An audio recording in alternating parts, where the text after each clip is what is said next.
हाथ उठाओ जैसे सबने देखा है ना, ठीक है, रख।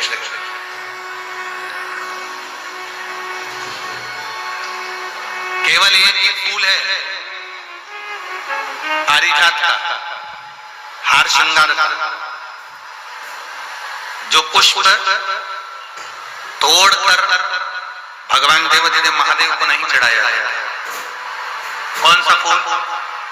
जम के बोलो जरा। केवल एक पुष्प है पारिजात का जो तोड़कर, वृक्ष से तोड़कर, पौधे में से तोड़कर उस फूल को महादेव पर नहीं चढ़ाया जाता। पारिजात का फूल पेड़ से तोड़कर नहीं चढ़ता। केवल एक पुष्प ऐसा है पारिजात का, हार श्रृंगार का, वो फूल जब पृथ्वी पर गिरता है, जमीन पर गिरता है, फिर उसको उठाकर भगवान को चढ़ाया जाता है। वो पेड़ से तोड़कर नहीं चढ़ाया जाता। केवल एक पुष्प। जम के बोलो कौन सा पुष्प है? और जम के बोलो। आपसे इसलिए जम के बुलवा रहे हैं कि पड़ोसन भी अच्छे से सुन ले। वो पुष्प एक ऐसा पुष्प है, अगर हम गेंदे का फूल तोड़ते हैं, अगर हम धतूरा तोड़ते हैं, हम कोई पत्ती तोड़ते हैं तो वृक्ष से तोड़कर फिर चढ़ाते हैं। पर महादेव को केवल एक पुष्प ऐसा है, पारिजात का हार श्रृंगार का पुष्प केवल ऐसा है जिस पुष्प को तोड़कर नहीं चढ़ाया जाता। पृथ्वी पर गिर जाता है, जमीन पर गिरता है और जमीन पे से उठाकर महादेव को समर्पित किया जाता है। वो पारिजात का पुष्प।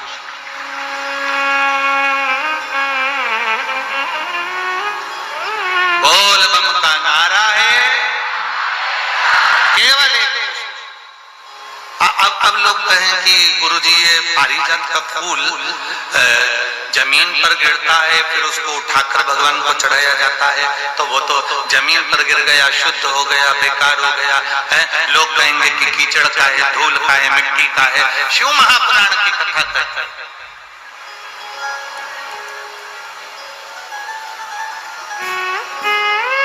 पारिजात के फूल को वृक्ष से तोड़कर महादेव को इसलिए नहीं चढ़ाते क्योंकि हम एक साधारण जमीन पर रहने वाले, कंकर मिट्टी में रहने वाले हम साधारण व्यक्ति हैं। और जब मिट्टी में गिरे हुए पुष्प को जब हम उठाकर भगवान देवाधिदेव महादेव को समर्पित करते हैं तो हम महादेव से ये कहते हैं, बाबा जैसे ये पारिजात का फूल मिट्टी में गिरा है, धूल में गिरा है और हमने आपको समर्पित करा है, बाबा ऐसे ही संसार सागर में हम गिरे हुए हैं, हमको भी स्वीकार करना और अपना हमें भी स्वीकार। हे शिव, हे त्रिकालदर्शी, हे कैलाशी, हे अविनाशी, हमें स्वीकार। उर्वशी अप्सरा पारिजात के पुष्प को लेकर कब खिलते हैं पारिजात के फूल? दिन में की रात को? रात सुबह तक गिर जाते हैं।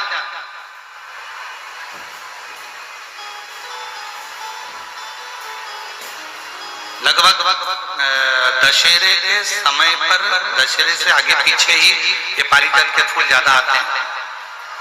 ज्यादातर पुष्प उसी समय पर आता है और जो समझदार व्यक्ति होते हैं ना, वो पारिजात के पुष्प को कई माताओं की आदत रहती है। अब यहाँ पर ऐसा है कि नहीं, परंतु हमारे यहाँ अगर पारिजात का पुष्प है ना तो उसको ऐसे जमीन पे से उठाकर उसको भगवान शिव को चढ़ाने के लिए ऐसे कॉपी में उसको रखते जाते हैं, ऐसे ऐसे उसको रख लेते हैं बहुत सारे पुष्प। तो वो पुष्प जो है ना वो सूख जाते हैं। सूखने के बाद में पारिजात का पुष्प जो शिवरात्रि करने वाले होते हैं या प्रदोष का व्रत करने वाले होते हैं या सोमवार के अष्टमी का व्रत करने वाले होते हैं या सावन के महीने में पूजन करने वाले होते हैं। अब पूरे साल तो पारिजात के फूल आते नहीं है, वो आते हैं दशहरे के लगभग में 1-1.5 महीने का उनका क्रम रहता है फूलों का आने का। तो वो पूरे पुष्प ऐसे कॉपी में एक पुस्तक में उसको रख लेते हैं, फिर जब भी पूजन करने का मौका मिलता है एक पारिजात का फूल उठाकर महादेव को समर्पित कर देते हैं।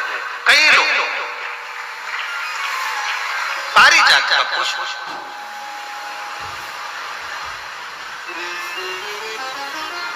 ये वही पुष्प है जो दुर्वासा जी ने भगवान राम जी से बुलवाया। अयोध्या में शंकर जी के पूजन के लिए दुर्वासा बाबा बुलवाए थे। ये वो पारिजात का पुष्प।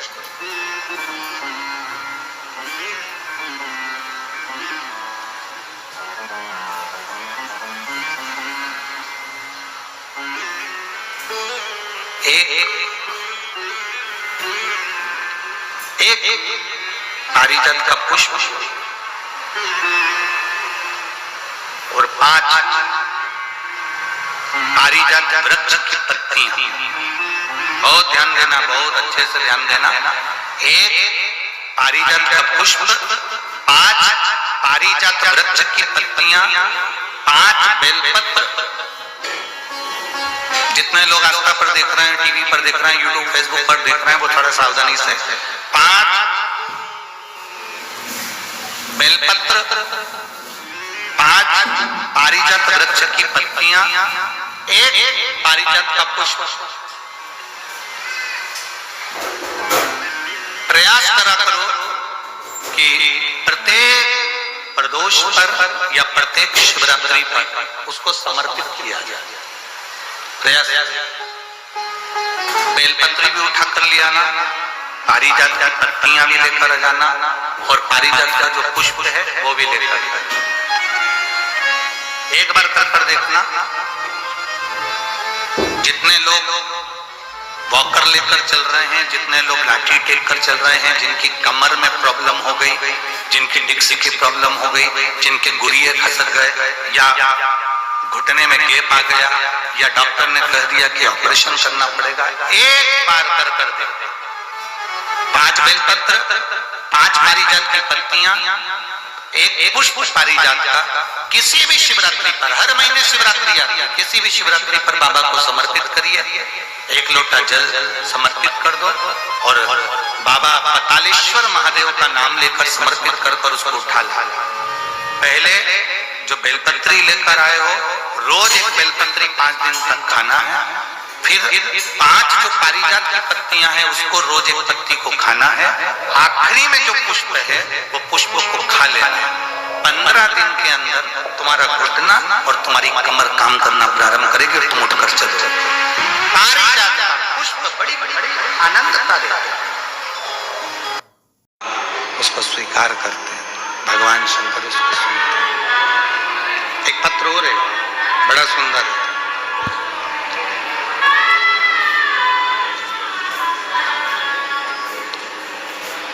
मेरा नाम गीता है। मैं बड़ौदा गुजरात प्रमुख प्रीत पार्क सोसाइटी की रहने वाली। कहीं बैठी हो तो हाथ हिला सकती हैं। मेरा नाम गीता है। मैं बड़ौदा के गुजरात प्रमुख प्रीत पार्क सोसाइटी की रहने वाली। कहीं बैठी हो तो हाथ हिला सकती हैं और अगर बैठी हो तो आ सकती हैं। गुरुजी, मेरी शादी को 5 साल हो गए थे। मुझे संतान का सुख नहीं था। कई डॉक्टरों को दिखाया, फिर भी मुझे संतान नहीं हुआ। फिर दिनों दिन ऐसे ही निकलते चले गए। एक दिन मेरी मम्मी ने कहने पर पशुपतिनाथ का व्रत किया और बाबा की ऐसी कृपा हुई कि मेरा 3रा सोमवार आया और मेरा गर्भ ठहर गया। डॉक्टरों ने कहा कि मैं गर्भित हूं। मैं बाबा का क्या धन्यवाद करूं गुरुदेव। मेरे बाबा ने ऐसी कृपा कर दी कि सारे डॉक्टरों का इलाज कराते कराते थक गई थी पर संतान का सुख नहीं था। आज डॉक्टर और प्रभु की कृपा ऐसी हो गई कि मेरे घर में बेटे ने जन्म लिया और बाबा की कृपा से मैं मां। गुरुदेव,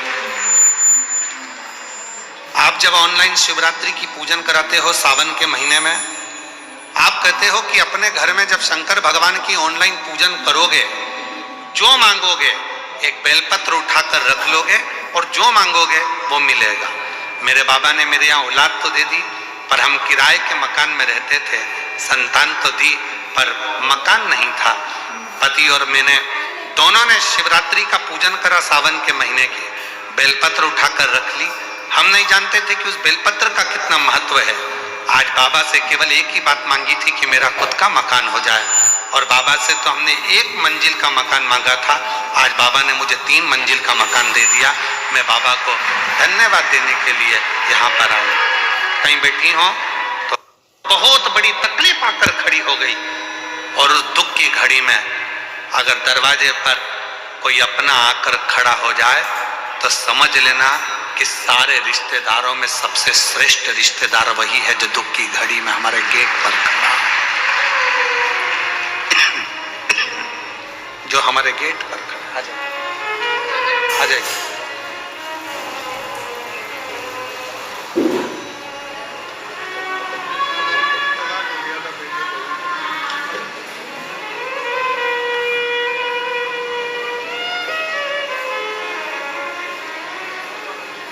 वापिस जुड़ गए बेटा, दोनों आ गए। बेटे बहू में तलाक हो गया था और केस चल रहा था, संबंध पूरा खत्म हो गया था। 7 दिन की शिव पुराण की कथा मां आस लेकर कथा में पहुंच गई। कहा मेरे बेटे बहू को वापिस जोड़ दो, और भगवान जब बड़ौदा में कथा होगी तो पत्र भेजूंगी, और शिव की कृपा से आज दोनों का संबंध जुड़ गया, वापिस एक हो गए। एक बार जोरदार ताली बजाकर साथ ये बेटे बहू।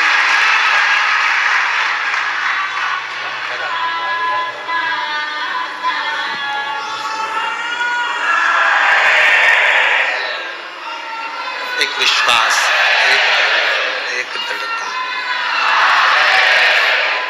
जब शिव से कहें बोले तो शिव उसको स्वीकार करता।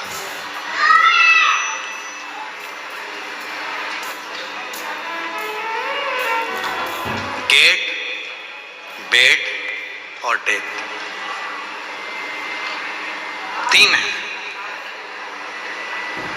दुख के समय पर कोई तुम्हारे दरवाजे पर खड़ा है तो समझ लेना वही तुम्हारा सबसे ज्यादा श्रेष्ठ हितैषी है, वो पूरा विश्वास के साथ खड़ा। कई लोग परिवार के भी ऐसे होते हैं, रिश्तेदार नातेदार ऐसे होते हैं, कुटुंबी परिवार वाले ऐसे होते हैं कि जैसे ही कोई दुख का समय आता है, तकलीफ की घड़ी आती है, किसी के यहाँ मालूम पड़े कोई ईडी का, इनकम का कोई फालतू की बात, कोई केस, कोई थाना, कोई कचहरी, कोई चीज हो जाती है, तो लोग उसके दरवाजे पर जाते ही पहुंचते। तुम्हारे दुख के समय पर अगर कोई गेट पर खड़ा है, तुम्हारे साथ खड़ा है, समझ लेना कि वही शिव है, वही श्रेष्ठ है। पहले नंबर पर गेट, दूसरे नंबर पर बेड। तुम्हारी बीमारी के समय पर, तकलीफ के समय पर, शरीर में रोग के समय पर, हॉस्पिटल में बेड पर पड़े हुए हो, घर पे पलंग पर पड़े हुए हो, और कोई तुम्हारे बेड के पास खड़ा है तो समझ लेना वही तुम्हारे लिए श्रेष्ठ है। बाकी के जितने हैं वो सब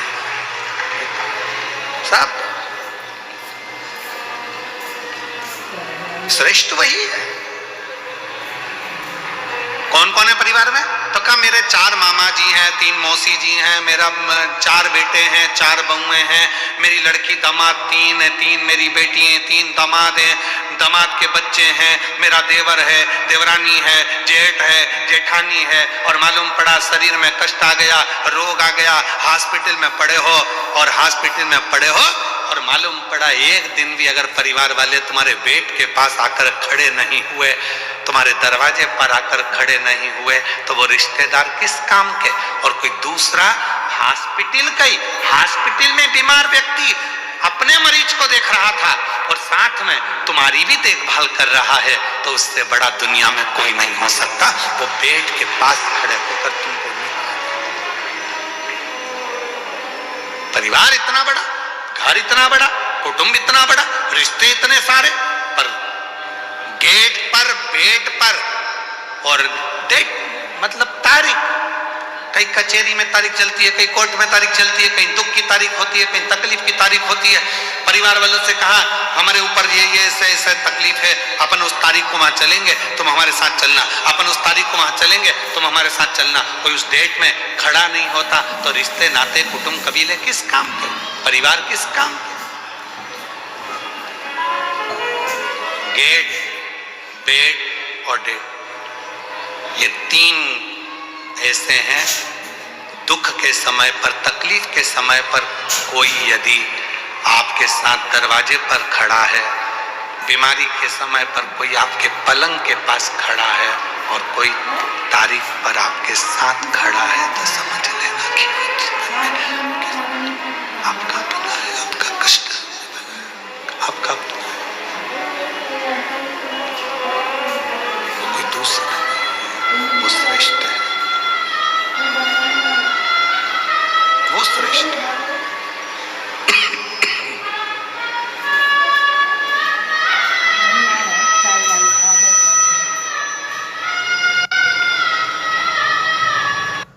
यहाँ 60,000 काकाओं के उद्धार के लिए पहुंच गई।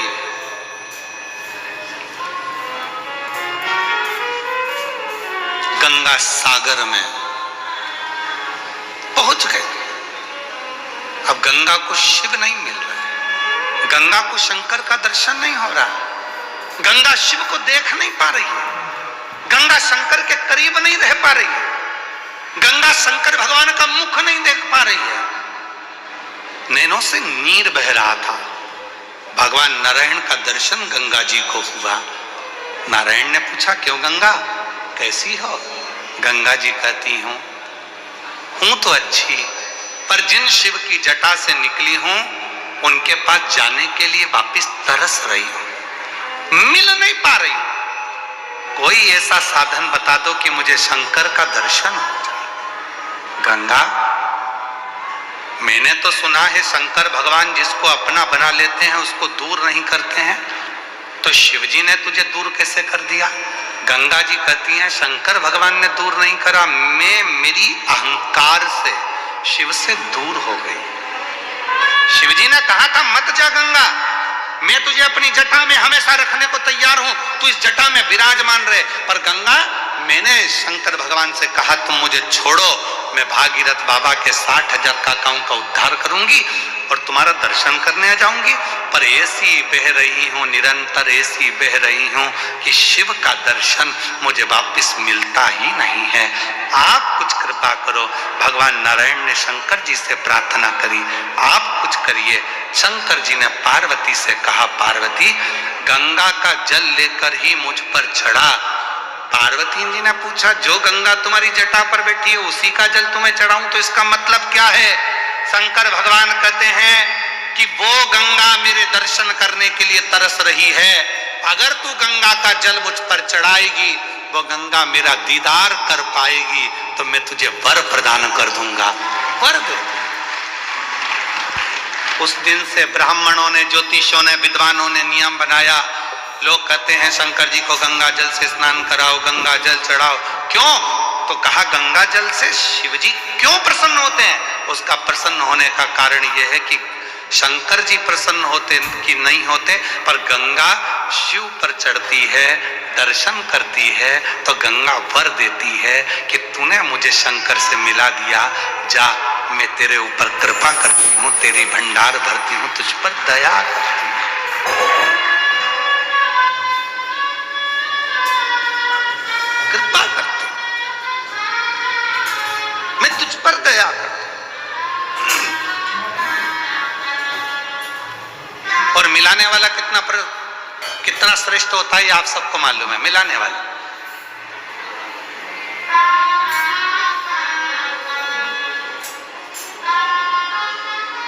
आप में से कई माताएं मेरी इतनी खुश हो रही होंगी, इतने साल के बाद गुरुजी गुजरात में, बड़ौदा में आए, अरे बाबा बड़ी कृपा कर दी, हम तरस रहे थे, हम दर्शन के लिए, कथा के लिए हम नहीं जा सकते, बाहर कथा सुनने के लिए हम दूर नहीं जा सकते, कथा श्रवण करने के लिए, पर हमारे बड़ौदा में चाहिए, मुझे राम का दर्शन चाहिए, मुझे कृष्ण का दर्शन चाहिए।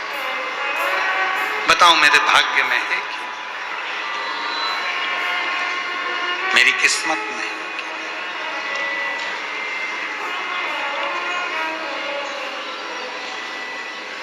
ओ लिखन वाले तू हो के दयाल लिखना, लिखन वाले तू हो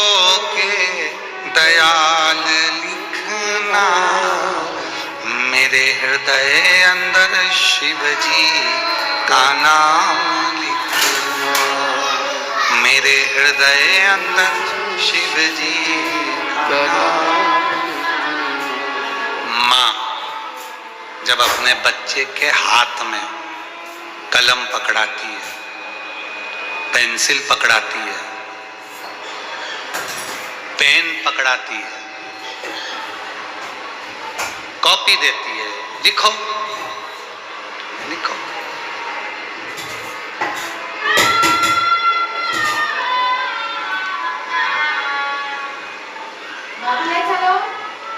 बच्चे को लिखना आता है? पहली बार जम के बोलो जरा, सबसे पहली बार बच्चे के हाथ में माँ ने कलम पकड़ाया, पेन पकड़ाया, बच्चे को लिखना आता है? नहीं। पेन पकड़कर क्या करता है? सीधी सीधी रेखा खींचता है, लाइन खींचता है, सीधी सीधी, उसको लिखना नहीं आता। फिर क्या होता है? जब वो लाइन खींचना चालू होता है तो माँ उसका हाथ पकड़ती है, फिर उसी लाइन पर माँ उससे अक्षर लिखवाती है। बोलो सही है कि गलत है? माँ हाथ पकड़ी, बच्चे को कॉपी दे दी, पेन दे दिया, उसने तो लाइन खींचना प्रारंभ कर दिया, उसने लाइन खींची।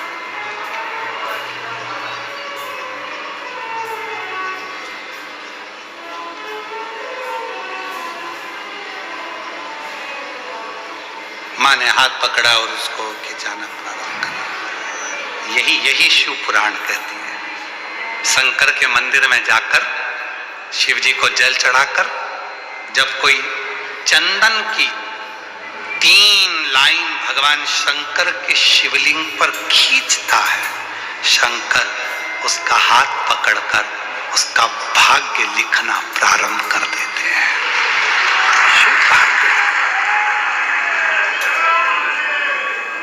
अब कई लोग कहते हैं कि हम एहसान कर रहे हैं, हम मंदिर जाते हैं, शंकर का श्रृंगार करते हैं, शिव जी के मंदिर में जाकर शंकर जी को त्रिपुंड लगाते हैं। नहीं, आप बच्चे हो, आपको हाथ में कलम पकड़ा दी गई है और आपको लिखना नहीं आता, आप अपना भाग्य नहीं लिख सकते, तो शंकर के मंदिर में जाकर जब आप अपनी उंगली की 3 रेखाएं खींचते हो, यहां तक शिव पुराण कहती है अगर चंदन नहीं है, अबीर नहीं है, गुलाल नहीं है, रोली नहीं है, कुछ भी तुम्हारे पास में नहीं है, शंकर जी को तुमने जल चढ़ाया, जल चढ़ाने के बाद अगर चंदन रोली हल्दी कुछ नहीं है तो भी अपने हाथ की 3 उंगलियों से शंकर के शिवलिंग पर जब आप 3 रेखाएं दिल से, हृदय से, भाव से बनाते हो तो भी शंकर भगवान हाथ पकड़कर तुम्हारे भाग्य की रेखा बनाना प्रारंभ कर देगा।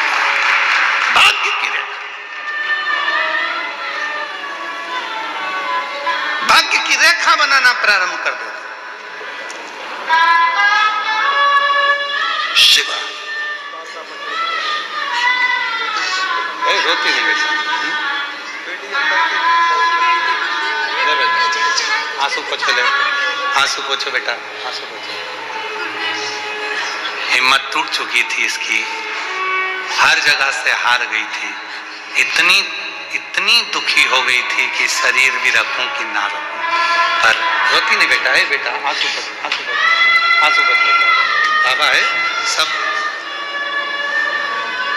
इतनी टूट चुकी थी कि बाबा ने फिर गई सी और रुद्राक्ष मांग कर लाई, कंकर शंकर पूजी आई, गले में धारण कर लिया, बस अब बाबा के भरोसे रहती है। इतनी हिम्मत आ गई कि दुनिया से लड़ सकती है और आगे बढ़ सकती है। खुश शिव शिव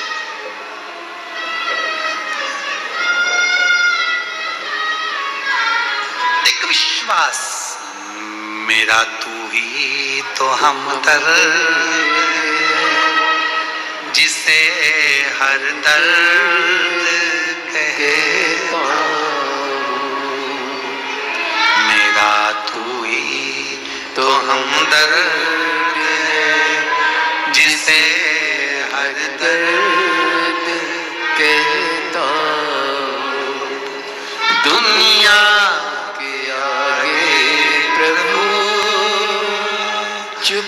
चुपचाप मेरे दुनिया के आगे प्रभु चुपचाप मेरे मेरा तू ही तो हमदर्द है जिसे हर दर्द कहे तो मेरा तू ही तो हमदर्द है जिसे हर दर्द कहे तो। दिल से हाँ अब खींचो 3 लाइन। ब्रह्मा विष्णु महेश की 3 सलाखाएं जब शिव जी के शिवलिंग पर लगाई जाती है, यहां तक शिव पुराण कहती है अगर हम शंकर भगवान के शिवलिंग को जल चढ़ाकर 3 रेखाएं भी ना खींच सकें तो अपने हाथ की 3 उंगली का यदि स्पर्श मात्र भी शिवलिंग पर कर देते हैं तो ब्रह्मा विष्णु और महेश की करुणा हमारे ऊपर होना प्रारंभ हो जाती है। यहां तक शिव पुराण का, यहां तक। क्यों कहते हैं आपसे? शिव महापुराण की कथा सुनने के बाद जब आरती हो, आरती होने के बाद कर्पूर गौरम होने के बाद जब आप अपने घर को जाओ, हमारा तो निवेदन है जिसको बीच में अगर कथा चलते में बीच में घर जाना रहता है तो उसको कथा में आना भी नहीं चाहिए।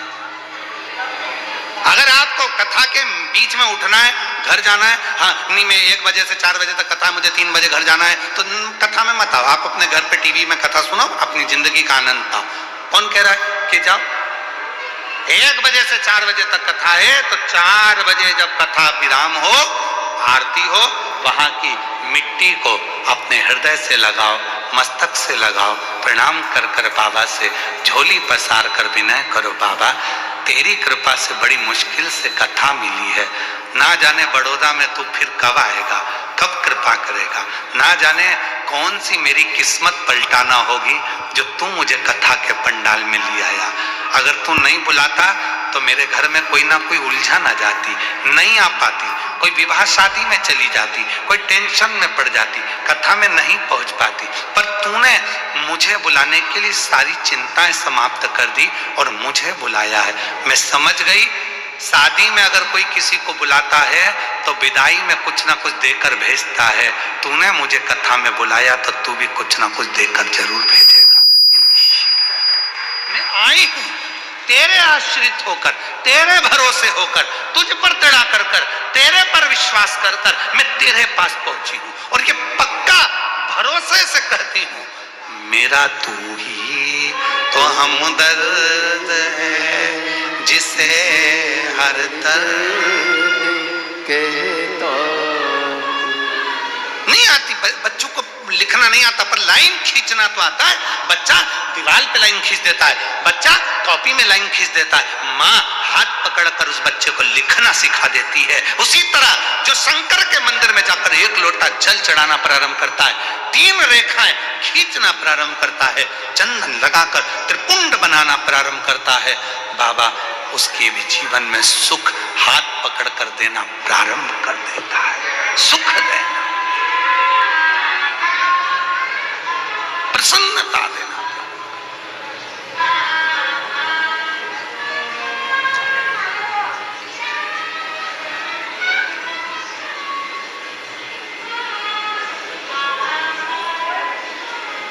कहो उससे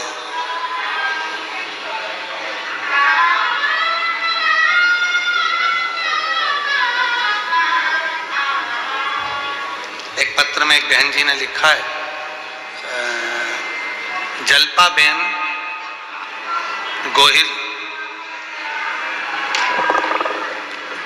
जल्पा बेन गोहिल, चलो जरा पढ़ के बताओ। जल्पा बेन गोहिल कनाज पंचमहाल गुजरात से हैं। कहीं बैठी हो? आप ही हैं? हाथ हिला दो एक बार। हाँ, वापिस हाथ हिला दो एक बार। जल्पाबेन गोहिल कनाज पंचमहाल गुजरात से हैं।